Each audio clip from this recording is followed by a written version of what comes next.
په مونږ کړی ستم و هسې بل رنګه و دغو په مونږ کړی ستم و هسې بل رنګه و په هر یو کور کلي کې غم و هسې بل رنګه و او زمونږ بچي به د قلم نه خود لاسونه وینځي زمونږ بچي به د قلم نه خود لاسونه وینځي او چې د قلم په شانتې بم و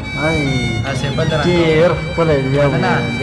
زمونږ بچي به د قلم نه خود لاسونه وینځي او چې د قلم په شانتې بم و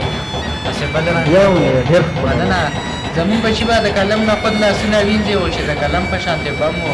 هسې بل رنګه و ریباره دا تصویر د یار نه دی زه نه غولېږم ریباره دا تصویر د یار نه دی زه نه غولېږم او پرون لیدلی مې صنم و هسې بل رنګه و او بس صرف ته نه وې فضا په ټول پوره وه ګلان بس صرف ته نه وې فضا په ټول پوره وه ګله مړه نری شبنم و هسې بل رنګه و او صدف په کام عمر د عشق لمبو په خوانه سوی صدف په کام عمر د عشق لمبو په خوانه سوی د عشق ور خو جهنم صدف په کام عمر د عشق لمبو په خوانه سوی او د عشق ور خو جهنم